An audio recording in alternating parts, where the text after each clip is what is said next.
Hi guys, my name is Jamie Zhu, and I make videos for a living. Now, over the last 10 years, I've had the privilege and the blessing of growing my audience to 10 million followers on social media. And tonight, I have the privilege of standing in front of you guys all tonight, where I'll be teaching you the key difference between what it means to be a content creator versus an influencer.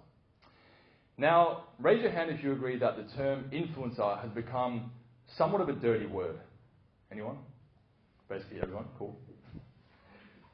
And I get it. It's because, you ask someone, hey, what do you do for work? And they say, actually, I'm an influencer.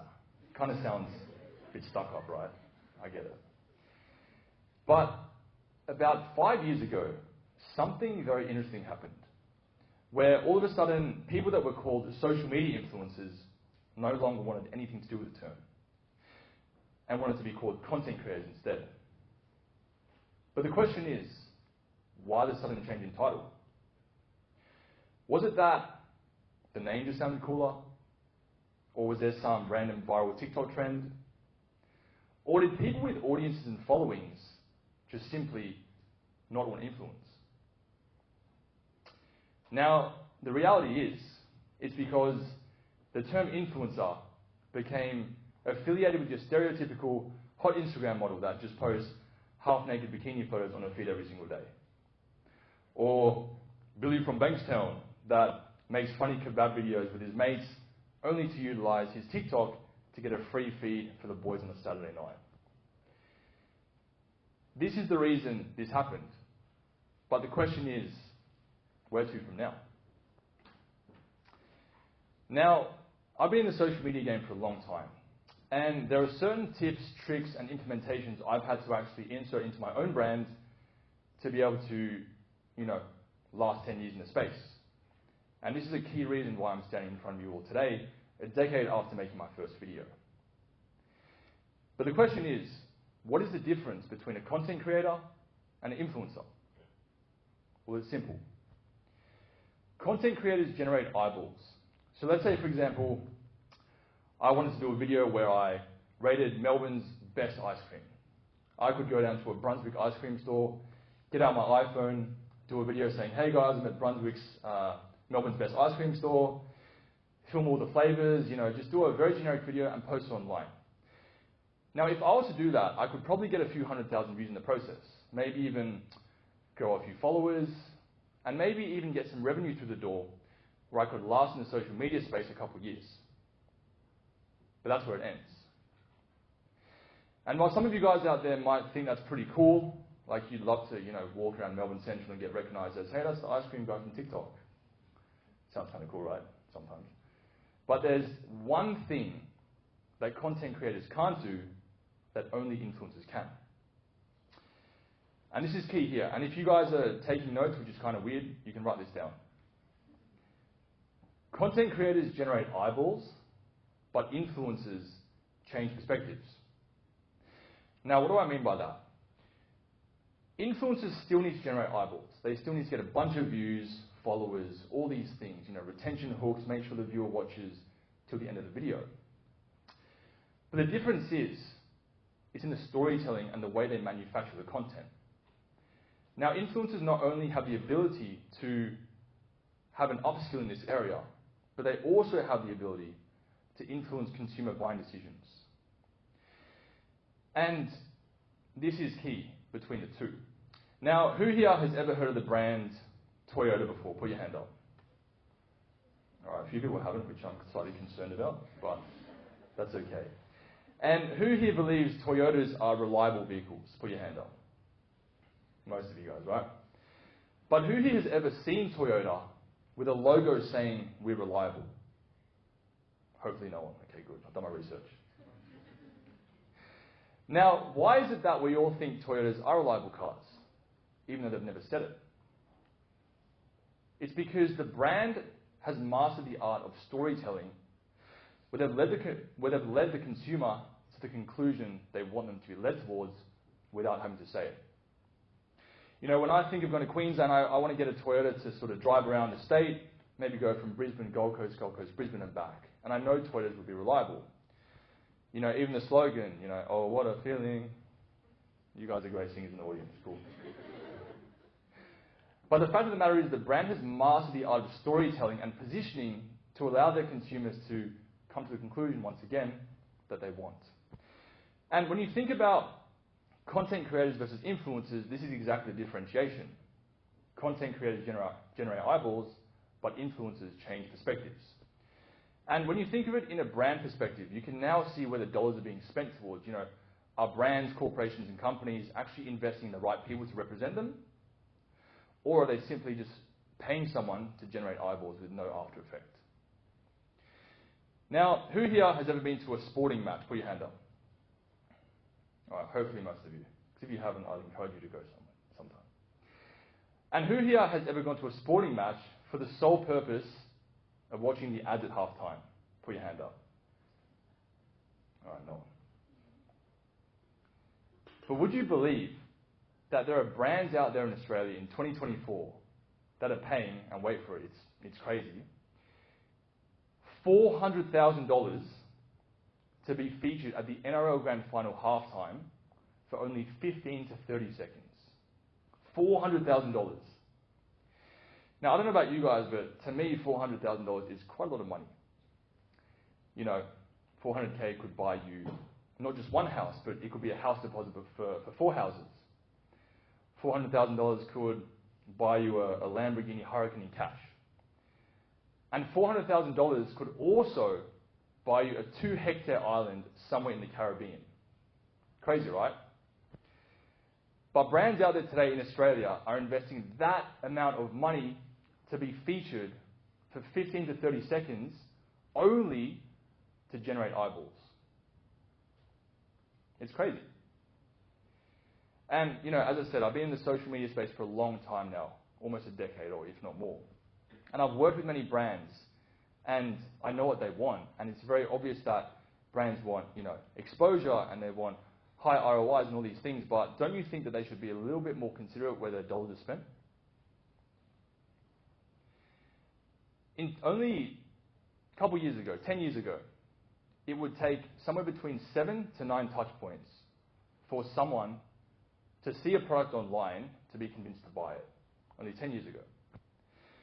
But now in 2024, it takes anywhere between 20 to 200 touch points for someone to be convinced to buy a product online. And this just shows that the times we live in today are very different. And that brands, companies, and corporation strategies have to change. Now, I'm going to give you an example. Let's say, for example, there are 2 people that make social media content. Let's say one guy's called Larry, one guy's called Ben. Let's say Larry is a TikToker who only posts short-form content, and Ben is a YouTuber who posts long-form content. Now, Larry and Ben both have the exact same amount of followers. Let's say 800,000. And they both post once a week. But Larry's videos are for 15 to 30 seconds, and Ben's are for about 15 minutes. Let's say, hypothetically, I'm just going to make a random name up, Tesla electric vehicles approach Larry and Ben. And they say, hey guys, we have a marketing budget that we'd like to invest in both of you. We're going to invest $10,000 into Larry and into Ben. And we want Larry and Ben to create a piece of content each for Tesla electric vehicles. Now, Larry says, no worries, what I'll do is tomorrow I'm going to rock up to the Tesla vehicle shop. I'm going to whip out my iPhone, film a video saying, hey guys, I'm at Tesla Vehicles. These guys have the best EVs in the world. Trust me. Look at the interior, the exterior. Here's my discount code. See you later. Now, to Tesla Vehicles, that might seem cool. Like, oh, this guy's got a few followers. He's going to get us a few views. And let's say Larry also guarantees 300,000 views on the video. That to Tesla would be like, what? Money well spent, you would think, right? And then if we went to Ben, Ben would actually have a completely different approach. Let's say Ben says to Tesla Vehicles, hey, really excited about the opportunity working together, but we need to do a few things before I start filming the content. Now, Ben suggests that Ben and his team does a pre-production meeting where Ben says, guys, I want to make sure this collaboration goes well and that your brand is positioned in the right way. So Ben and his team offer to sit down with a few key stakeholders at Tesla Vehicles And Ben says, guys, we want to make sure that in this content we're about to produce for you, considering you've spent money, we want to make sure that the brand positioning, the feeling, and the demographic is the exact ones that you guys are trying to target. So they have their meeting. And Ben understands about the business where Tesla vehicles actually want to be targeted towards. You know, the Tesla vehicles want to be known as a car that 18-year-olds that have just gotten their red Ps buy for the first time. Or the Tesla vehicles want to be known as a more luxurious vehicle that, say, the mums and dads with a joint household income are wanting to purchase. What is the demographic? What is the brand positioning? Now let's say that meeting goes all well, and then Ben proposes, hey, now that I know exactly what your brand positioning will be, now I'm going to do a script writing session and send you a mood board with the exact scenes that we're going to integrate into this piece of content. Ben then proposes the first scene is going to be Ben interviewing the public about what their thoughts are on electric vehicles. The second thing is Ben says also the title of the video isn't just going to be Tesla vehicles are the best, but rather I investigated if electric vehicles are taking over Australia. Much more universal, right? And then the third scene is going to be Ben interviewing, a car dealership in Glen Waverley, saying, "Hey, how has the rise in EVs affected your business?" And then finally followed by the scene where Tesla vehicles are going to be implemented, which is going to be Ben going to the office, the showroom, seeing all the cars, interviewing the people that work there, and understanding the messaging behind Tesla, not just saying, "These vehicles are the best, trust me, buy them, here's my discount code." Do you guys see the difference? And when it comes to brands and choosing the right people, this is where brands in 2024 really don't think twice about. Now, what are the key differences here? Well, with Larry's content, you could say it was quick and efficient. Sure, he can film a video in 2 seconds, no talent involved, edit for half an hour on CapCut, and then just post it that night. But the thing is, Larry's content seems salesy. It's promotional. It's like, trust me, buy this product. I promise I'm not being paid to say this. And it's very obvious to the viewer what's happening. And thirdly, with Larry's content, discoverability-wise, TikTok is a platform that you don't intentionally choose what you watch. You have to stumble across it.